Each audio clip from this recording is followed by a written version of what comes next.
ತೀರ್ಥಹಳ್ಳಿ ಕರ್ನಾಟಕ ಕಾರ್ಯರತ ಪತ್ರಕರ್ತರ ಧ್ವನಿ ಸಂಘಟನೆಯ ಕಾರ್ಯಾಲಯಕ್ಕೆ ನಮ್ಮ ಕರ್ನಾಟಕ ರಾಜ್ಯದ ಡಿ.ದರ್ಜೆ ನೌಕರರ ಸಂಘದ ರಾಜ್ಯಾಧ್ಯಕ್ಷರು, ಅಖಿಲ ಭಾರತ ಡಿ.ದರ್ಜೆ ನೌಕರರ ಸಂಘದ ಉಪಾಧ್ಯಕ್ಷರು ಹಾಗೂ ಕಾರ್ಯದರ್ಶಿಯೂ ಆಗಿರ್ತಕ್ಕಂಥ ನಮ್ಮ ಜನಾನುರಾಗಿಗಳು, ಸಾಮಾನ್ಯ ಜನರ ಬಗ್ಗೆ ಅತ್ಯಂತ ಕಾಳಜಿ ಇರತಕ್ಕಂಥ ನಾಗೇಂದ್ರ ಹೆದ್ದೂರ್ ಅವರು ಉಪಸ್ಥಿತರಿದ್ದಾರೆ.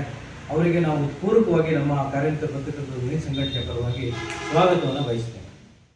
ಒಂದು ಹಳ್ಳಿ ಮಟ್ಟಿನ ಒಂದು ಗ್ರಾಮೀಣ ಪ್ರದೇಶದ ವ್ಯಕ್ತಿಯಾಗಿ ಹೋಗಿ ಇವತ್ತು ಅಖಿಲ ಭಾರತ ಡಿ.ದರ್ಜೆ ನೌಕರರ ಸಂಘದ ಒಂದು ಉಪಾಧ್ಯಕ್ಷರು ಹಾಗೂ ನೀವು ಕಾರ್ಯದರ್ಶಿಯೂ ಆಗಿ ನೇಮಕಗೊಂಡಿದ್ದೀರಿ. ಈ ಹಂತದಲ್ಲಿ ನೀವು ಬೆಳೆದು ಬರಬೇಕಾದ್ರೆ, ಈ ಹಂತದಲ್ಲಿ ನೀವು ಈ ಒಂದು ಮಟ್ಟಕ್ಕೆ ಬರಬೇಕಾದ್ರೆ ನೀವು ಮಾಡಿರ್ತಕ್ಕಂಥ ಸಾಧನೆ ಏನು, ನೀವು ಪಟ್ಟಿರ್ತಕ್ಕಂಥ ಕಷ್ಟಗಳು. ಪತ್ರಕರ್ತರ ಸಂಘದ ಧ್ವನಿ ಇವರಿಗೆ ನನ್ನ ನಮಸ್ಕಾರಗಳು ಎಲ್ಲರಿಗೂ. ಹಾಗೆ ನಾನು ಡಿ ಗ್ರೂಪ್ ನೌಕರರ ಒಂದು ಹಿಂದೆ ನಾನು ಒಂದು ನ್ಯಾಷನಲ್ ಪೇಯರ್ ಆದ್ದರಿಂದ ಒಂದು ಫಾರೆಸ್ಟ್ ಡಿಪಾರ್ಟ್ಮೆಂಟಿಗೆ ತಗೊಂಡಿರ್ತಾರೆ. ಫಾರೆಸ್ಟ್ ಡಿಪಾರ್ಟ್ಮೆಂಟಲ್ಲಿ ನನಗೆ ಆದಷ್ಟು ಅವಾರ್ಡ್ ಕೊಟ್ಟಿರ್ತಾರೆ. ಹಾಗೆ ಏಜ್ ಆಗಿಲ್ಲ ಅಂಥೇಳಿ, ವಯಸ್ಸಾಗಿಲ್ಲ, ಏಜ್ ಆಗಿಲ್ಲ ಅಂಥೇಳಿ ಟೆಂಪ್ರವರಿ ಇಟ್ಟಾಗ ದಿನಗೂಲಿ ನೌಕರರ ಅಧ್ಯಕ್ಷನಾಗಿರ್ತೀನಿ. ದಿನಗೂಲಿ ನೌಕರರ ರಾಜ್ಯ ಅಧ್ಯಕ್ಷ ಆದಾಗ ಒಂದು 6.5 ಲಕ್ಷ ಜನಕ್ಕೆ ನಮ್ಮ ಒಂದು ಹುಬ್ಬಳ್ಳಿ ಶರ್ಮರ ನೇತೃತ್ವದಲ್ಲಿ 6.5 ಲಕ್ಷ ಜನಕ್ಕೆ ಕೆಲಸ ಕಾಯಂ ಆಗುತ್ತೆ. ಕೆಲಸ ಕಾಯಂ ಆದ ನಂತರ ಡಿ ಗ್ರೂಪ್ ನೌಕರರ ರಾಜ್ಯ ಉಪಾಧ್ಯಕ್ಷ, ಜಿಲ್ಲಾ ಅಧ್ಯಕ್ಷನಾಗಿ ನೇಮಕ ಮಾಡ್ತಾರೆ. ನೇಮಕ ಮಾಡಿದ ನಂತರ ಹಲವಾರು ನನಗೆ ಒಂದು ಡಿ ದರ್ಜೆ ನೌಕರದ ಸಮಸ್ಯೆಗಳಿಗೆ ಇದನ್ನೆಲ್ಲ ಅನಿಸ್ತಾ ಬಂದಿದ್ದಕ್ಕೆ ಅವರ ಸಹಕಾರದಿಂದ ನಾನು ಇಲ್ಲಿವರೆಗಿದ್ದೆ.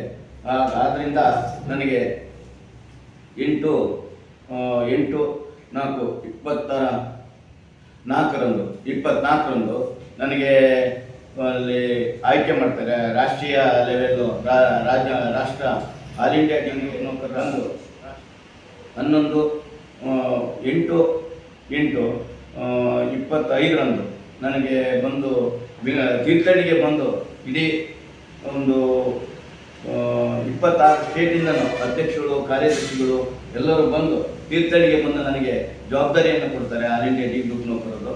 ಆ ಡಿ ಗ್ರೂಪ್ ನೌಕರರು ಆಲ್ ಇಂಡಿಯಾ ಜವಾಬ್ದಾರಿ ಕೊಟ್ಟ ನಂತರ ಮದ್ರಾಸಲ್ಲಿ 1,30,000 ಜನನ ಕೆಲಸ ಕಾಯಂ ಮಾಡಿಸ್ತೀನಿ. ಡಿ ಗ್ರೂಪ್ ನೌಕರದ್ದು ಹಲವು ರಾಜ್ಯದಲ್ಲಿ ಸಮಸ್ಯೆಗಳನ್ನು ಬಗೆಹರಿಸಿದ್ದಕ್ಕೆ ನನಗೆ ಮತ್ತೆ ಜಾರ್ಖಂಡ್ ಇರ್ಬೋದು, ಇದರಾಗೆಲ್ಲ ನಾನು ಒಂದು ಹೋಗಿ ಕೆಲಸ ಮಾಡಿದ್ರಿಂದ ಅಲ್ಲಿ ನನಗೆ ಮತ್ತೆ ಡಿ ಗ್ರೂಪ್ ನೌಕರರ ರಾಷ್ಟ್ರೀಯ ಲೆವೆಲಲ್ಲಿ ಎಲೆಕ್ಷನ್ನು ನಮ್ಮ ಕರ್ನಾಟಕದಿಂದ ಬಂದು ಈ ಕೆಲಸ ಮಾಡ್ತಾನೆ ಅಂತೇಳಿ ನನಗೆ ಒಂದು ಡೆಲ್ಲಿ 22/11/25ರಂದು ಡೆಲ್ಲಿಲಿ ಎಲೆಕ್ಷನನ್ನು ಡಿಕ್ಲೇರ್ ಮಾಡ್ತಾರೆ. ಅಲ್ಲಿ ನಾನು ಅತಿಯಾಗಿ ಹೆಚ್ಚಿನ ಒಂದು ಮತ ಗಳಿಸಿ ನನ್ನನ್ನು ಒಂದು ಜಯಶೀಲನಾಗಿ ಮಾಡಿ ಅಲ್ಲಿ ನನಗೆ ರಾಷ್ಟ್ರೀಯ ಕಾರ್ಯದರ್ಶಿ ಹಾಗೂ ಉಪಾಧ್ಯಕ್ಷ ಸ್ಥಾನವನ್ನು ಮತ್ತೆ ಪುನಃ 2 ಸ್ಥಾನ ಕೊಡ್ತಾರೆ. ಹಾಗೆ ಕೊಟ್ಟ ನಂತರ ಜಾರ್ಖಂಡು, ಆಮೇಲೆ ಮಧ್ಯಪ್ರದೇಶದಲ್ಲಿ ಭೂಪಾಳದಲ್ಲಿ ಹೋಗಿ ನಾನು ಅಲ್ಲಿ ಕೆಲಸ ಡಿ ಗ್ರೂಪ್ ನೌಕರದ 11 ಬೇಡಿಕೆಗಳನ್ನು ಈಡೇರಿಸ್ತೀನಿ. ಹಾಗೆ 8ನೇ ವೇತನವನ್ನು ಜಾರಿ ಮಾಡಿಸಲಿಕ್ಕೆ ಸಹಾಯ ಮಾಡಿರ್ತೀನಿ. ಮದ್ರಾಸು, ಜಾರ್ಖಂಡು, ಆಮೇಲೆ ಡೆಹ್ರಾಡೂನ್ನಲ್ಲಿ ಅಲ್ಲಿ ಎಲ್ಲ ಉತ್ತರ ಪ್ರದೇಶದಲ್ಲಿ ಎಲ್ಲ ಕೆಲಸ ಕಾಯಂ ಮಾಡಿಸೋದ್ರಿಂದ ಕನ್ನಡ ಭಾಷೆಯನ್ನೇ ಬಳಸಿ ಜಂತರ್ ಮಂತರ್ನಲ್ಲಿ ಅಲ್ಲಿ ಸ್ಟ್ರೈಕ್ ಇಟ್ಕೊಂಡು ಒಂದು ಸಲಹೆಯನ್ನು ಕೊಟ್ಟು ಈ 26 ಸ್ಟೇಟಿಂದ ಕನ್ಯಾಕುಮಾರಿಯಿಂದ ಕಾಶ್ಮೀರದವರೆಗೆ ಬಂದ ನಮ್ಮ ಡಿ ಗ್ರೂಪ್ ನೌಕರರು ಎಲ್ಲರೂ ನನಗೆ ಸಹಾಯದಿಂದ ಒಂದು ಸಲಹೆಯನ್ನು ಕೊಟ್ಟು ಅಲ್ಲಿ ಎಚ್ಚರಿಕೆಯನ್ನು ಕೊಟ್ಟಿದ್ದಕ್ಕೆ ಕೆಲವೊಂದು ಸ್ಟೇಟಲ್ಲಿ ಹೊರಗುತ್ತಿಗೆದಾರರು, ಕಾಂಟ್ರಾಕ್ಟ್ ಬೇಸಿಕ್ಕು ಹಾಗೂ ಕ್ಷೇಮಾಭಿವೃದ್ಧಿ, ಗ್ರಾಮ ಸಹಾಯಕರು, ಆಮೇಲೆ ನೀರುಗಂಟಿಗಳು, ಆಮೇಲೆ ಅಂಗನವಾಡಿ ಕಾರ್ಯಕರ್ತರು, ಆಶಾ ಕಾರ್ಯಕರ್ತರು, ಇವರಿಗೆ ಎಲ್ಲರಿಗೂ ಕೆಲಸ ಕಾಯಂ ಆಗೋದ್ರಿಂದ ಕೆಲಸ ಕಾಯಂ ಆಗುತ್ತೆ. ಕೆಲಸ ಕಾಯಂ ಆದ ನಂತರ ನನಗೆ ಡಿ ಗ್ರೂಪ್ ನೌಕರರ ರಾಜ್ಯ ಉಪಾಧ್ಯಕ್ಷ ಹಾಗೂ ಜಿಲ್ಲಾ ಅಧ್ಯಕ್ಷನಾಗಿ ಆಯ್ಕೆ ಮಾಡ್ತಾರೆ. ಅಲ್ಲಿಂದ ನನಗೆ ಇಲ್ಲಿವರೆಗೂ 36 ವರ್ಷ ನಾನು ಡಿ ಗ್ರೂಪ್ ನೌಕರರ ಜಿಲ್ಲಾ ಅಧ್ಯಕ್ಷ, ರಾಜ್ಯ ಉಪಾಧ್ಯಕ್ಷನಾಗಿ ಕೆಲಸ ಮಾಡ್ತೀನಿ. ಅಲ್ಲಿ ನನಗೆ ಹಲವಾರು ಪ್ರಶಸ್ತಿಗಳನ್ನು ಕೊಡ್ತಾರೆ, ಒಂದು ಒಳ್ಳೆ ಕೆಲಸ ಮಾಡ್ತಿದ್ದೀನಿ ಅಂತೇಳಿ. ಹಾಗೆ ನಮ್ಮ ಒಂದು ಕೆಲಸ ಮಾಡುವಾಗ ನಮ್ಮ ಒಂದು ಅಧಿಕಾರಿಗಳಾಗಲಿ ಒಂದು ಉಳಿದರಾಗಲಿ ಒಂದು ಒಳ್ಳೆ ನನ್ನ ಸಹಾಯನೂ ಕೊಡ್ತಾರೆ. ಕೆಲವೊಂದು ಕಡೆಯಿಂದ ಎಲ್ಲೋ ಒಂದು ಕಡೆ ಬೆಳೀತಾರೆ ಅಂದರೆ ಗೊತ್ತಿದೆಯಲ್ಲ, ನಮಗೆ ತೊಂದರೆ ಕೊಡೋರು ಇದ್ದೇ ಇರ್ತಾರೆ. ಅವ್ರು ಸಣ್ಣ ಪುಟ್ಟ ತೊಂದರೆ ಕೊಡ್ತಾರೆ. ನಾನೇನು ತಿಳ್ಕೊಂಡೆ ಅಂದರೆ ಉಳಿಪೇಟ್ ಬೀಳದೇ ಸಿಲೆ ಆಗಲ್ಲ ಅಂತ ಹೇಳಿ ನಾನು ಅದನ್ನು ಎಚ್ ರಾಘವೇಂದ್ರ ಅವರೇ, ಈಗ ನೀವು ಇಷ್ಟೆಲ್ಲ ಮಾಹಿತಿಗಳನ್ನು ನಮಗೆ ಕೊಟ್ಟಿರಿ. ಈ ನಿಮ್ಮ ಸುದೀರ್ಘವಾದಂಥ ಈ 30 ವರ್ಷಗಳ ಹೋರಾಟದಲ್ಲಿ ನೀವು ಏನೇನೋ ಯಾರ್ಯಾರ ಪರವಾಗಿ ದೀನದಲಿತರು ಇರ್ಬೋದು, ಅಂಗನವಾಡಿ ಇರ್ಬೋದು, ಆಶಾ ಕಾರ್ಯಕರ್ತರ ಬಗ್ಗೆ ಇರ್ಬೋದು, ಬೇರೆ ಇರ್ಬೋದು, ಯಾವ ಬಗ್ಗೆ ಎಲ್ಲೆಲ್ಲಿ ಹೋರಾಟ ಮಾಡಿದ್ರಿ, ಏನೇನು ಫಲಗಳು ನಿಮಗೆ ಇದರಿಂದ ಸಿಗ್ತದೆ ಅಂತ ನಮಗೆ ವಿವರವಾಗಿ ಹೇಳಬೇಕು. ಸಾಮಾನ್ಯವಾಗಿ ಬೆಂಗಳೂರಿನಲ್ಲಿ ನಾನು ಇಲ್ಲಿ ಡಿ ದರ್ಜೆ ನೌಕರದು ನಾನು ಒಂದು ಡಿ ದರ್ಜೆ ನೌಕರ ಒಂದು ಇದನ್ನು ಎಲ್ಲೂ ನಾನು ಒಂದು ಜವಾಬ್ದಾರಿ ಕೊಟ್ಟಾಗ ಸ್ಟೇಟಿಂದು ಎಲ್ಲೂ ನಾನು ಸ್ಟ್ರೈಕೇ ಹೆಚ್ಚು ಮಾಡಿಸಿಲ್ಲ. ಹಾಗೆ ಅಧಿಕಾರಿಗಳ ಹತ್ರ, ರಾಜಕೀಯದವ್ರ ಹತ್ರ ಹೋಗಿ ಅವರವರ ಪ್ರಾಬ್ಲಮ್ಗಳನ್ನು ನಾನೇ ಸಾಲ್ವ್ ಮಾಡಿದ್ದೀನಿ. ಅಲ್ಲಿ ನನಗೆ ಸ್ಪಂದಿಸಿದ್ದಾರೆ. ನಾವು ಅವರು ಒಂದು ಹೊಂದಾಣಿಕೆ ಮೇಲೆ ಯಾವುದೇ ಒಂದು ಮುಸ್ಕರ ಆಗಲಿ ಮತ್ತೊಂದಾಗಲಿ ಯಾವುದೇ ಒಂದು ಮಾಡಿಸಿಲ್ಲ. ಡಿ ದರ್ಜೆ ನೌಕರರಿಗೆ ಕೆಲವೊಂದು ಕಡೆ ಒಂದು ಅರ್ಧ ಬೆಲೆ ನಿವೇಶನ ಅಂತ ಸೈಟ್ ಮಾಡಿದ್ದೀನಿ. ಹಾಗೆ ಒಂದು ಎಲ್ಲ ಕಡೆನೂ ಆಫೀಸ್ ಮಾಡಿದ್ದೀನಿ. ನನ್ನ ಒಂದು ಸ್ವಂತ ಎಲ್ಲೋ ₹1 ಯಾರೋ ಒಂದು ಮೆಂಬರ್ಶಿಪ್ ಆಗಲಿ ಕಲೆಕ್ಷನ್ ಆಗಲಿ ಮಾಡಿಲ್ಲ. ಹಾಗೆ ಅದರಿಂದನೇ ಬೆಳ್ಕೊಂತ ಬಂದಿದ್ದರಿಂದ ನನಗೆ ಹಲವಾರು ಪ್ರಶಸ್ತಿ, ಮಲೆನಾಡು ರತ್ನ ಪ್ರಶಸ್ತಿ ಇರ್ಬೋದು, ಆಮೇಲೆ ಒಂದು ಮಲೆನಾಡು ರತ್ನ ಪ್ರಶಸ್ತಿ, ಆಮೇಲೆ ಹಲವಾರು ಪ್ರಶಸ್ತಿಗಳು. ಹಾಗೆ ನನಗೆ 1-8 ಇದ್ರಾಗೆ ಇಂಟರ್ನ್ಯಾಷನಲ್ ಹ್ಯೂಮನ್ ರೈಟ್ಸಿಂದ ಒಂದು ಇಂಟರ್ನ್ಯಾಷನಲ್ ಇದನ್ನು ಡಾಕ್ಟರೇಟ್ ಅಂತ ಕೊಡ್ತಾರೆ. ಹಾಗೆ ಹಲವಾರು ಪ್ರಶಸ್ತಿಯನ್ನು ನಾನು ಪಡ್ಕೊಂಡು, ಹಾಗೆ ಡಿ ದರ್ಜೆ ನೌಕರಿಗೆ ಇದಕ್ಕೆಲ್ಲ ನಾನು ಒಂದು ಎಲ್ಲ ಕಡೆನೂ ಸ್ಟೇಟಲ್ಲಿ ಎಲ್ಲ ಕಡೆನೂ ಯಾವುದೇ ಒಂದು ಇದಿಲ್ಲದೆ 297 ಪ್ರಶಸ್ತಿಗಳು, ರಾಜ್ಯ ರಾಷ್ಟ್ರ ಪ್ರಶಸ್ತಿ ನನಗೆ ಬಂದಿದೆ.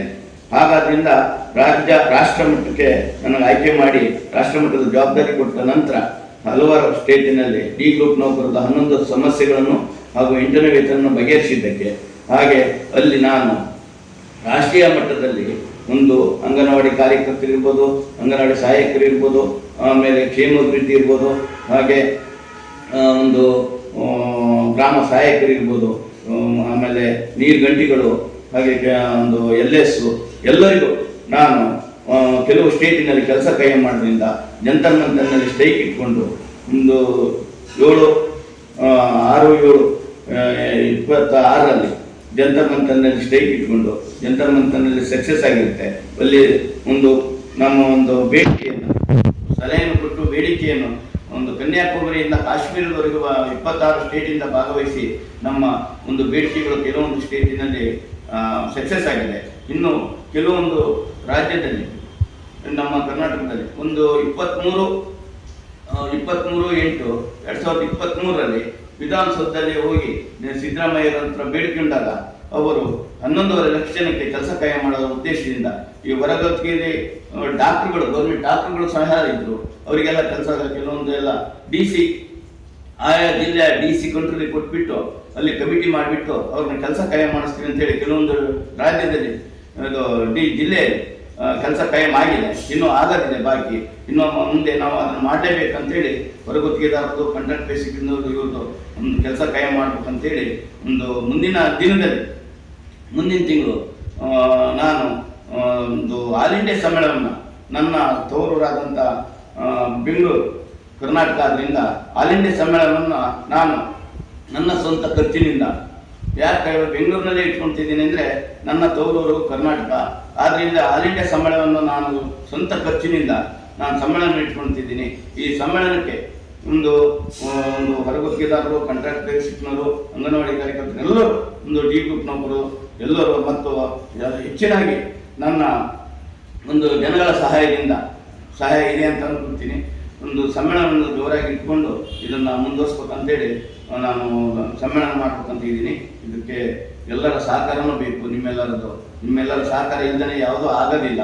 ಈ ಸಹಕಾರದಿಂದನೇ ನಾನು ಒಂದು ಜಯ ಗಳಿಸ್ತೀನಿ ಅಂತೇಳಿ ನಮ್ಮ ತೀರ್ಥಹಳ್ಳಿಯ ಒಂದು ಋಣ ಇದೆಯಲ್ಲ, ನಮ್ಮ ತೀರ್ಥಹಳ್ಳಿ ಅನ್ನೋದು ನನಗೆ ಭಾಳ ಒಂದು ಹೆಮ್ಮೆ. ತೀರ್ಥಹಳ್ಳಿಯಿಂದ ಬಹಳಷ್ಟು ನಮ್ಮ ಒಂದು ರಾಷ್ಟ್ರದಲ್ಲಿ ಬಹಳಷ್ಟು ಜನ ತೀರ್ಥಹಳ್ಳಿಯಲ್ಲಿ ಕಾಣಿಸ್ಕೊಂಡಿದ್ದಾರೆ. ಆದ್ದರಿಂದ ಅವರ ಸಹಾಯನೂ, ಅವರ ಕೃಪೆಯಿಂದ, ಜನಗಳ ಸಹಾಯದಿಂದನೂ, ಜನಗಳ ಆಶೀರ್ವಾದದಿಂದ, ದೇವರ ಕೃಪೆಯಿಂದ ಇದು ಜಯ ಗಳಿಸ್ತೀನಿ ಅಂತೇಳಿ ಆಲ್ ಇಂಡಿಯಾ ಒಂದು ಸಮ್ಮೇಳನ ಇಟ್ಕೊಂಡು ನಾನು ಯಶಸ್ವಿ ಆಗ್ಬೇಕಂತ ದೇವರ ಪ್ರಾರ್ಥನೆ ಮಾಡ್ತಿದ್ದೀನಿ. ನಿಮ್ಮೆಲ್ಲರಿಗೆ ಕೈ ಮುಗಿದು ಕೇಳ್ಕೊಳ್ತೀನಿ.